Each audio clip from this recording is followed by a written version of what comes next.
Hello, beauty. This one's for every age and every stage. We're talking about the secret flex that no one sees but everybody benefits from.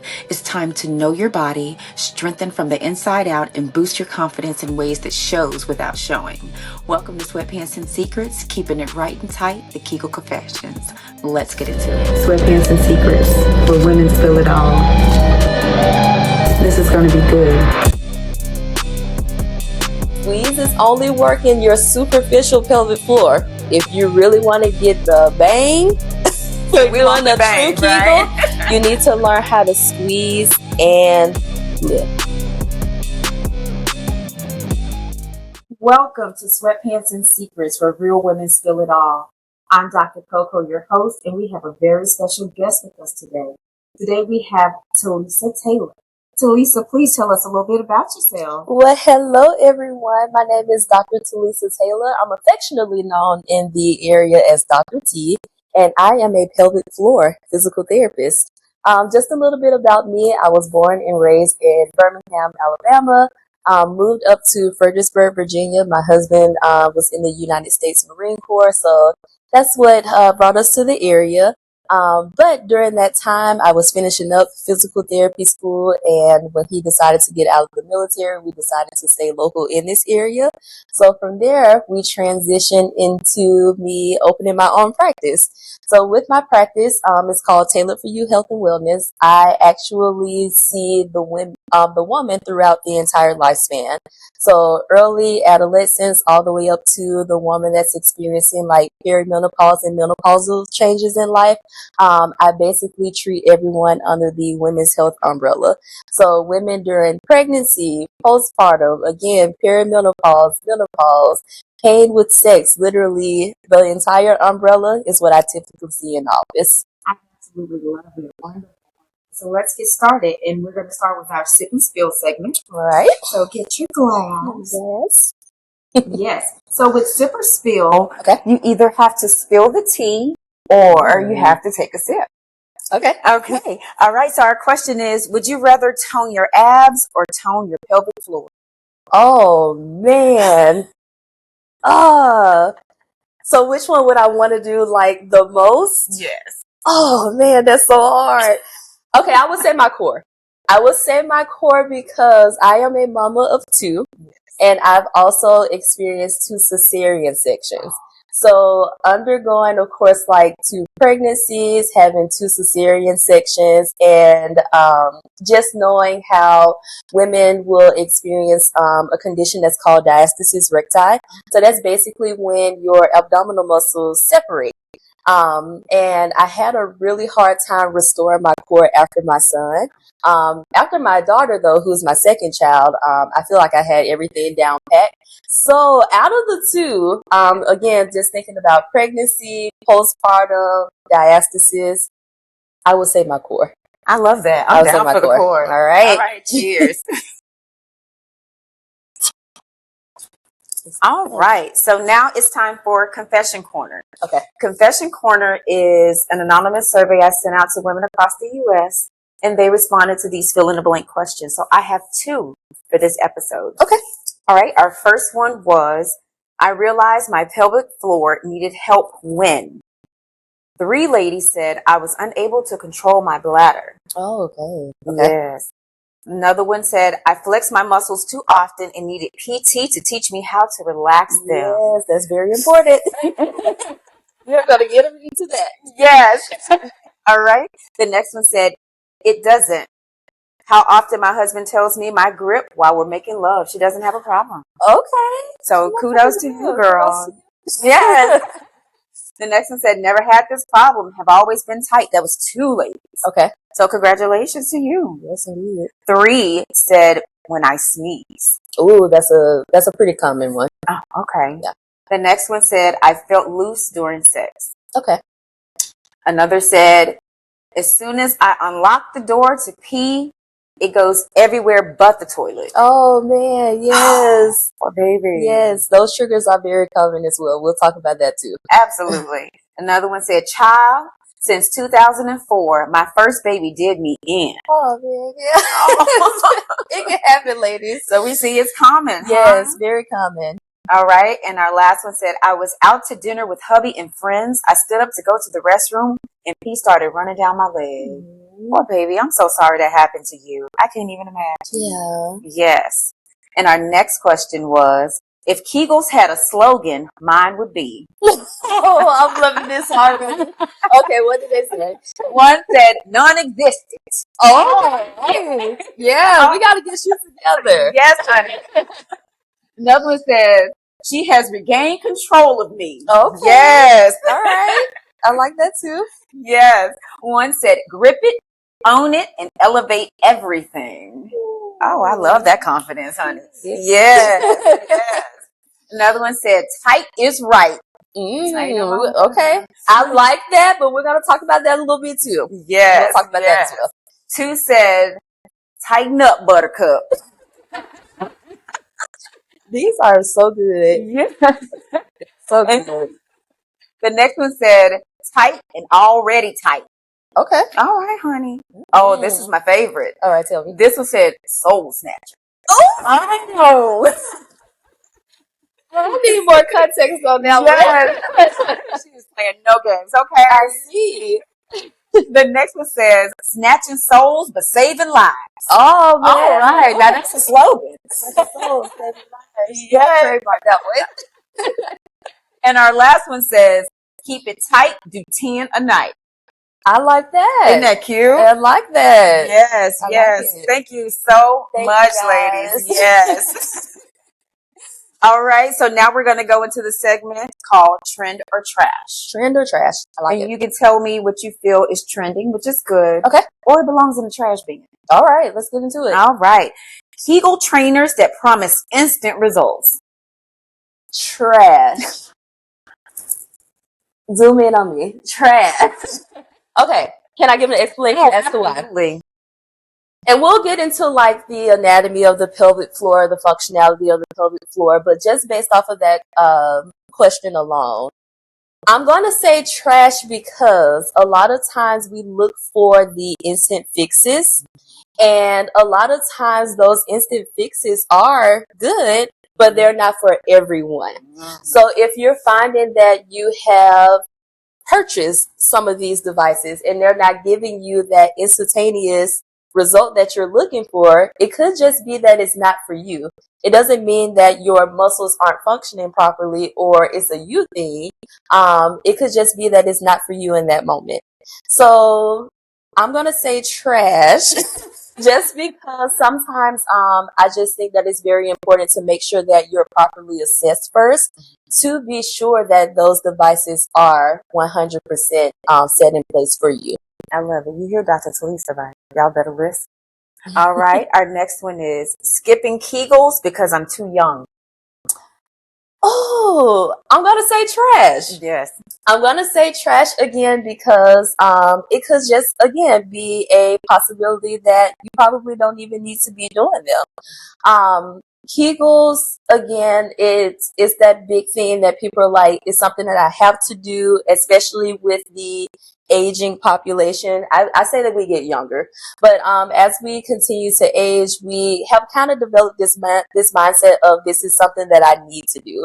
And especially after we have, had children and, so on and so forth, we just feel like this a thing that we literally have to do, and it may not be for you. So honestly, it doesn't matter your age. Again, I still say that it's highly recommended to make sure that you're properly assessed to make sure that you need to be doing them. So I don't think Kegels need to be categorized into a specific age demographic. I love it. I love it. And last, couples doing Kegel workouts together. I say that's a good trend because a lot of times men don't even know that they have a pelvic floor. We don't typically see a lot of men in pelvic floor therapy, but they need it just as much as women do. So if you're finding, especially with your partner, that they are having some changes as they are aging, it could also be really good for you guys to work on those things together. So I would say trend for that one. We're not going to trash that one. Work on it together. Make it a partnership. No, that's right. Team action, right? Team action. Teamwork. Okay, ladies, our wine note of the week is confidence starts when strength begins. Sometimes it's in the muscle no one can see. Keep it tight, keep it right, and keep it unapologetically yours.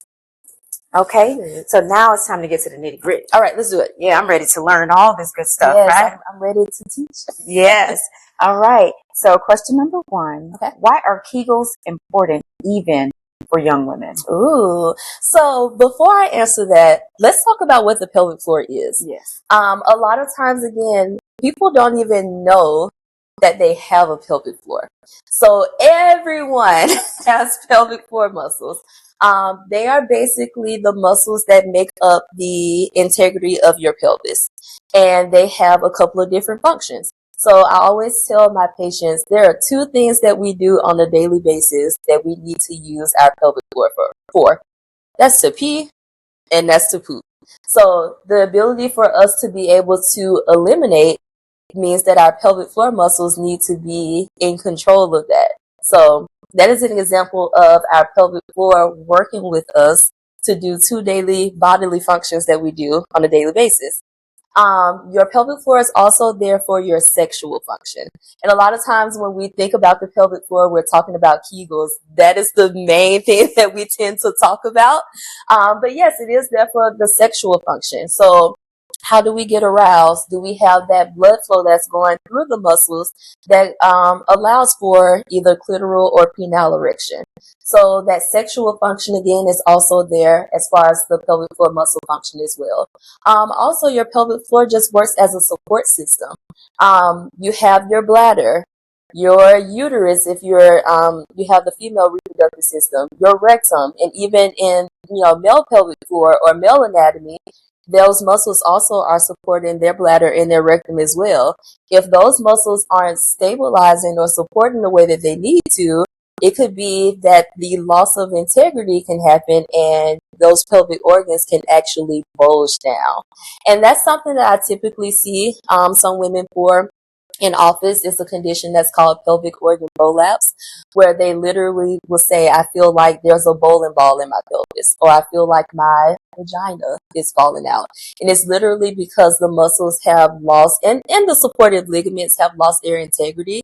So those pelvic organs can literally start to bulge down into the vaginal opening. So when we think about the pelvic floor, yes, they are a muscle group that provide that support, stabilization, sexual function, our daily eliminating function as well. But it's important to know that, hey, even though they're housed a little bit different, a lot of times we don't take into account of those muscles because we can't physically see them. But they are there providing us not only support, but also that stabilization and that ability for us to be able to eliminate as well. And I also want to add the pelvic floor works hand in hand with other supporting muscles as well. So how we talked about the core, when you were like, would you say core or pelvic floor? And I was really struggling, but they actually work hand in hand. So there's this area basically is called your abdominal canister. So we have our deep core, we have our pelvic floor, we have our breathing muscle, that's our diaphragm, and our low back muscles. All of this area is supporting you. So you want to make sure that you have good pressure management as well, because a lot of times when our pressure management system is off as it relates to those 4 things working together, that's when we get episodes of, hey, I sneeze and I leak, or I feel like I have that bowling ball sitting in my pelvis, or hey, I try to put the key in the door to make it to the restroom and I'm leaking on the way there. So all of this has to support and work together as far as your pressure management system, so we don't have pelvic floor dysfunction as well. I feel like that was important to let you guys know the anatomy of the pelvic floor and the function of the pelvic floor. And I want to answer this question. Absolutely. Thank you. Thank you. Why are Kegels important even for young women? Yeah, so Kegels are not the heal-all, cure-all. I do want to say that. But it's not that they're not important, all right? So just like you want to make sure that you are strength training, especially, again, as we get younger, because you not believe we get younger, Yes. the importance of like strength training, right, is good for your bone health. It's good for your blood circulation. It's good for your lymphatic system. Thinking about the pelvic floor and doing Kegels is pretty much the same thing. But again, we don't want to excessively do it. Because again, there could be some scenarios where you actually need to work on pelvic floor lengthening and relaxation before you start on pelvic floor strengthening. And we'll talk about that a little bit more. But just to answer your question, yes, it is just as important as we would strength train any other muscle group. We want to make sure that, again, we have that support system. We have that good stabilization. We have that good functionality so we don't get those symptoms of I have to leave or I feel like things are falling out. So make sure that, again, you're practicing good pelvic floor contractions, but you're also not doing them excessively as well. One other thing that I want to add to that, because y'all, this is my topic. This is my wheelhouse. I love it. You know what I sometimes find when patients come into the clinic and they tell me that they've been working on their Kegels, they actually don't do them correctly.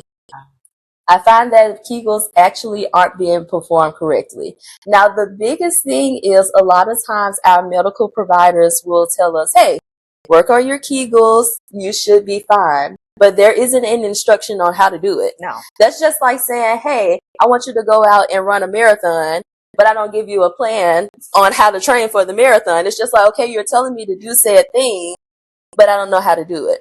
And a lot of times I find that if we're looking up things on the internet, this is no diss to Google, but sometimes there is that medical misinformation that's out there. So I tend to find that a lot of times we only work on the squeezing aspect. Like, hey, I know how to squeeze my muscles. I know how to pretend like I'm shutting off a stream of urine. But the one important piece that we miss is the lifting. Can I talk about that a little bit? Please, let's talk about it. So you guys know I told you that your pelvic floor muscles basically support your pelvis, right? So they're basically in the inside of your pelvis. So if you think about your pelvis as a bowl, all of those pelvic floor muscles are sitting here on the inside. What tends to happen is, again, hey, I know how to squeeze. I know how to pretend that I'm shutting off a stream of urine. I know how to pretend. I know one person told me that they were told to pretend that they're sucking up a smoothie in a straw. I was like, okay, whatever helps you visually, I'm here for it. But that's only working 2 layers of the pelvic floor. So this is free game for anatomy. We have 3 layers of pelvic floor muscles. And I like to always explain that to people too, because sometimes we think that the pelvic floor is just one big muscle. It's actually 3 different layers of muscles. In the female anatomy, ranging from literally the vaginal opening all the way to the deeper aspect. And then in the male anatomy, starting right there at the base of the penis, as well going into the deeper aspect of the pelvis. Now, when we're thinking about squeezing, right, that ability to shut things off, or I'm pretending that I'm stopping the stream of urine, that's only working the first 2 layers of those pelvic floor muscles. Wow. Remember I said we have 3. We have 3. So the ability to truly Kegel, you have to squeeze and lift. So it's a squeeze and lift mechanic. Layers 1 and 2 are responsible for what we call that sphincter function. So that ability to, again, squeeze and hold. But again, we need that lifting mechanic, so that ability to pull the pelvic floor in and up. Because remember, our pelvic organs are literally sitting in the bowl of our pelvis. So we need that lift because we want our pelvic organs to be supported. So that is where the squeeze and the lift comes from. Squeeze is only working your superficial pelvic floor. If you really want to get the bang, for doing the true Kegel, you need to learn how to squeeze and lift. So I usually tell patients from an imagery standpoint, like pretend that you have a marble that's sitting in your pelvic floor. And you not only want to squeeze and hold that marble in, but you kind of want to suck it in a little bit too to make sure that it doesn't fall out. And sometimes that helps visually for getting that squeeze and lift. Also, when we are working with men, we tend to there's two verbal cues that I tend to give them. I tell them to think nuts to guts. So think about like pulling your testicles in and up, or I cue them to squeeze and lift their anus. Yeah. So that helps you to get that sphincter function and that deep supported lift of the deeper pelvic floor muscles too. So don't just think squeeze and lift. Hey, the men that are listening, Yes. you definitely want to take notes and pay attention Absolutely. too. Okay? Because you guys can benefit from it too. Absolutely. Well, we kind of talked about this. What are the biggest mistakes people make when they're doing them? Yeah, that's literally it. Yeah. Functionally not getting all three layers on board and coordinated the way that they need to. So if you're finding again that you are doing your Kegels or you're practicing your Kegels and you're only working on that sphincter function or that squeeze aspect, think about lifting and pulling it up a little bit too. I love that. Okay. How can improving pelvic strength impact overall wellness and self-confidence? Yeah, let's talk about the self-confidence piece first. Yes, I am a pelvic floor therapist. Yes, I work on the pelvic floor. That's literally what I do all day, every day. But you will be surprised about the level of mindfulness that we have to bring into this type of practice. A lot of times because I do primarily work with women, but a lot of times when I am seeing patients, they have either been dealing with it for an extended amount of time, depending on the type of pelvic floor dysfunction that they have been seeing multiple doctors or multiple providers who are just like, you're fine, or I can't really find anything that's functionally wrong.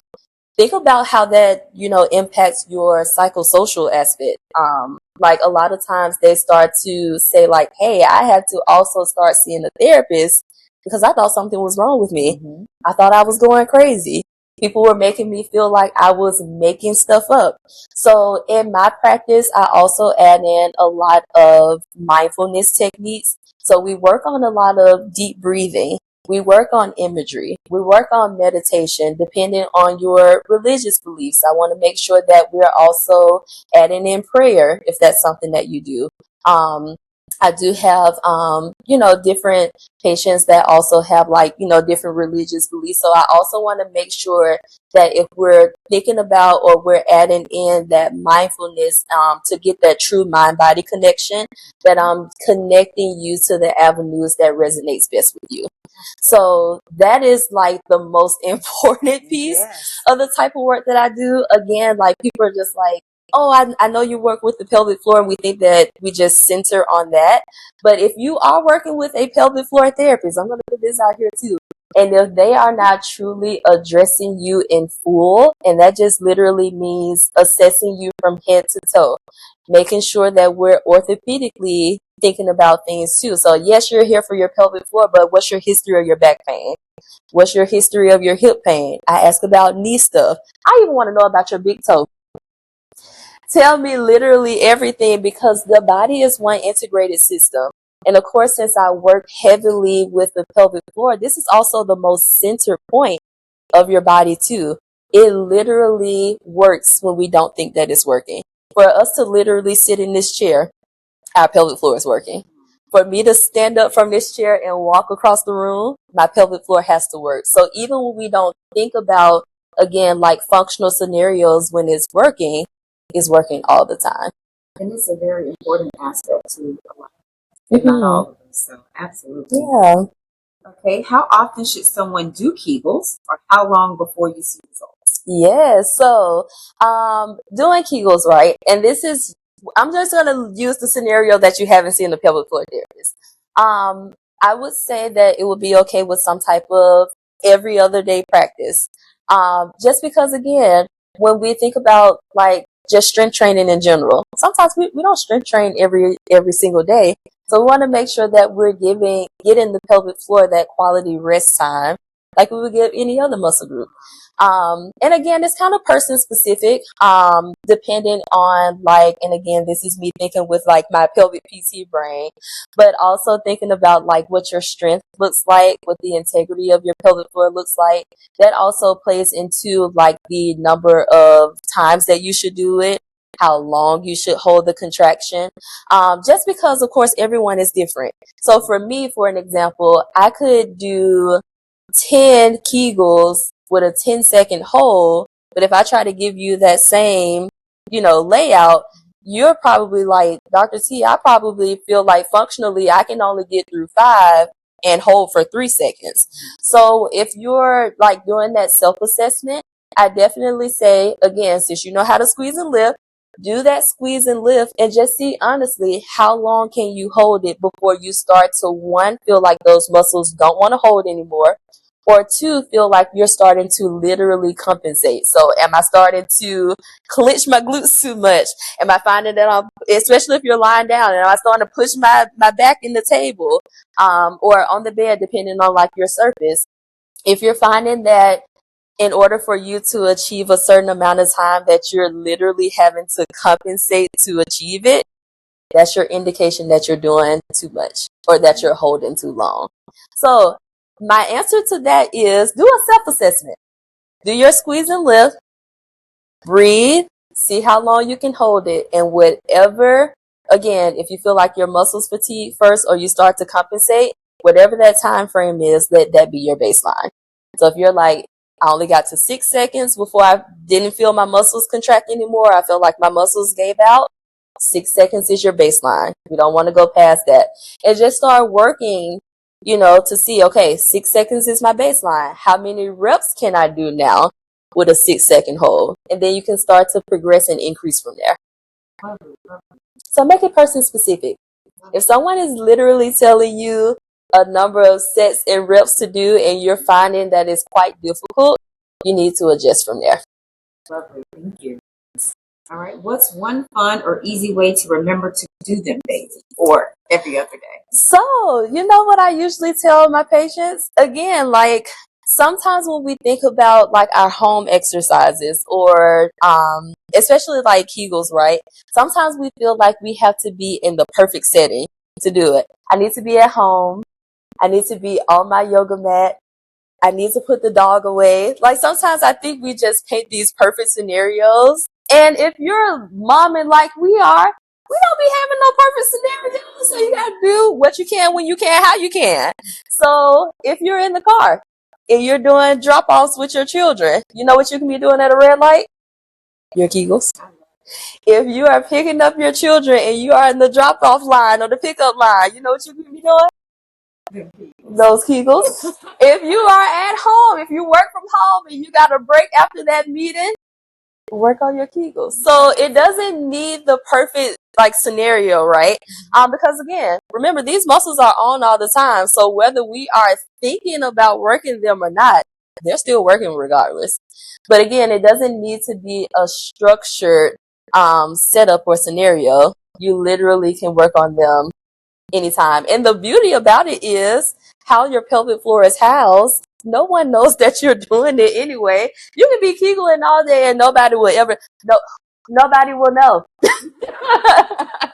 Nobody will know. Yes. No one but you. Love it. Okay. What signs should someone look for in their pelvic floor to show that it needs attention? My big 3. Leakage, and that is leakage of urine or feces. I think sometimes we don't really think about the fecal leakage aspect because one is not commonly talked about, I don't believe, and then two, it's a little bit more embarrassing to talk about fecal leakage than urine leakage, but I would say leakage with one or the other or both. So if you're having any urinary leakage or fecal leakage, that could be a scenario where you're like, okay, I probably need to tap in to see what's happening with my muscles functionally. Number 2, I know we talked about this one before. If you feel the symptom of it just feels so heavy down there, I feel like a bowling ball is sitting in my pelvis. Literally, women will tell me it feels like my vagina is falling out. And that's if you could physically feel it internally or if you can visually see it. Because there are also scenarios in pelvic organ prolapse where you can see the pelvic organ bulging, and you can palpate it. So sometimes women will tell me, "Hey, I can just insert my finger just a tad bit, and I can feel something." So yes, and these are real life scenarios, you guys. And again, there are some people that are dealing with it, but they don't really know what to do with it. So if you're having that feeling, that is definitely an indication to check in and see what your muscles are doing. What would be my third one? I would say if you're finding difficulty with just daily function, if you're finding that, hey, in order for me to urinate or defecate, I feel like I have trouble controlling it, and that's either getting the stream of urine started or feeling like the stream of urine just keeps going uncontrollably. In any of those scenarios, I would definitely say that's a way to check in with your pelvic floor. Or if you're just finding that, hey, if I am menstruating and I find that around my cycle, I have difficulty with like inserting my period cup or inserting a tampon, I'm finding that I'm starting to have challenges with intimacy. All of these are like baseline scenarios where if you're finding that, hey, this is something that's newly starting to happen or it's been happening, check in. All right. How can women talk about their pelvic floor without embarrassment? This is so good. You know what I have noticed? I feel like it's a generational thing. Those young ladies, like in my grandmother's age range, right? Or my older aunts, they have been dealing with pelvic floor dysfunction for so long, but that's our ode to motherhood. It's like, I've had children, especially back then, they were having kids. I had 6 kids. I have 7, 8 kids. And, so after I had, this amount of children, like, it's expected. It's like we then start to paint a picture that there's that expectation, right? When I sneeze, I'm supposed to pee a little bit, or I'm supposed to feel that, like, I've had children, the abdominal bulging, like that just is what comes with it. And I think the more that we're starting to advocate for ourselves, the way that we're starting to learn and grow. And honestly, there is so much information that's out there because now everything is like social media, right? And I feel like there's a lot of good information that's being put out there in social media. So I think taking all of those things into account, women now in this day and age are just like, okay, like this one is not normal that I've been told by my mom or my aunts was normal. I need to get this looked into, or we need to look into this a little bit more. I've been doing pelvic floor therapy since 2018. I feel like now, as of literally, and this is just off the top of my head, from last year into this year, I'm actually starting to see more of like the 60 plus age group. Wonderful. Again, because now we're starting to be more educated. As funny as, and more comfortable. And as funny as it is, like, sometimes people are just like, I was on TikTok and I saw you post like, hey, I'm not supposed to sneeze and leak. And I tried to dive into that a little bit more because that's been my reality for 10 plus years. So again, I think the more that the information is being put out there, the more that we're starting to advocate for ourselves, the more that we're starting to honestly just be educated and realize that common isn't normal. We're starting to see more turnaround. So, I'm going to say that one more time. Common, but not normal. Got it? Common, but not normal. All right, our last question. Okay. What's the connection between body awareness and Ooh. The first word that comes to my mind is self-assessment. Again, and this doesn't even have to be just like related to the pelvic floor. This is just our health in general. Sometimes we get that inkling of something is not right or something is a little bit off, and we do one or two things. We either kick the can down the road or we immediately address it then? And I think to answer your question, to just have more, not only just body awareness or self-awareness, we have to take those daily self-assessments. If my head hurt today, like, how can I analyze my series of events? When I woke up this morning, did I eat breakfast? Did I get enough fluid in? And I think the more that we're like more self-aware and we do like those self-assessments, I think our outcomes are a little bit better, because again, we're not setting ourselves up for those scenarios where it's just like, oh, well, it'll pass. I had a headache. It came on like 5 days out of the 7 days this week. I'm like, wait, we probably need to get that, checked out. So same thing with your pelvic floor. Again, there's been so many scenarios where I work with women and they're like, hey, I noticed this immediately and here I am. And then there's also those category of my patients that's just like, my youngest is 21 and I noticed it when I had him, or I noticed it when I had her. So my answer to that would be just be more aware of doing your self-assessments. Check in with you. And again, sometimes we get so busy, and I understand life is busy, depending on where you are in life. But sometimes we just have to take those quiet moments. And if we're noticing like a trend or a series of events, we definitely need to do a self-assessment, check in, and be able to take ourselves from there. Does that mean I need to go and see my OB-GYN? Do I need to check in with a urologist? Do I need a pelvic floor therapist? Self-assessment is key. And honestly, self-assessment and self-awareness can save lives. We were talking, and it was like after my third child is when I noticed that, oh, they're not as strong as they used to be. So I did the self-assessment, but I didn't do the follow-through. I was like, oh, I got to work on this. So I was doing my own PT because I didn't realize how important it was to go to a professional. And like I said, one of the other aspects, I've only known one muscle. Did not know there were three layers. Ladies can attest to this. 3 layers, you guys. Yes. Okay, now it's time for our lightning round. Okay. Kegels on command or only when you remember? Ooh. I would say only when you remember. And that's because, again, we don't want to do them excessively. So I would say only when you remember, for sure. Okay. Sneeze and pray or sneeze and slay? Oh, you better be able to sneeze and slay. Don't be out here sneezing and crossing your legs and just hoping and wishing on the star that you don't pee your pants. You better sneeze and slay. Sneeze and slay. Sneeze and slay, please. Look, we call in the pelvic PT world, we call that peasing. Don't be out here peasing, y'all. Please. Is silence golden or should we talk about down there? So let it out. Talk to your mom, your aunts, your partners, your husband. Like I said earlier, everyone has a pelvic floor. And because I'm big on research, right? 1 in 3 women have some form of pelvic floor dysfunction.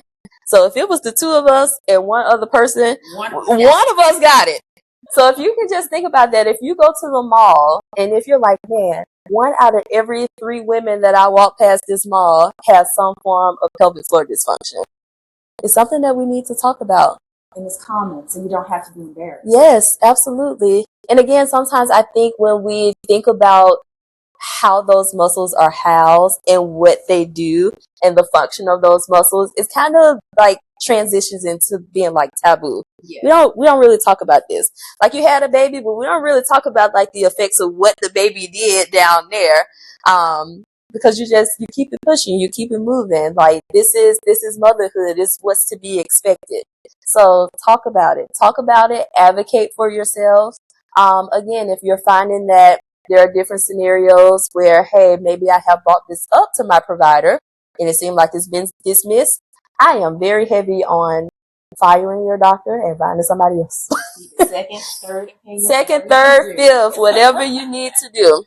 Absolutely. All right. Every woman should feel Ooh, I feel like empowered is cliche. Let me find a good word.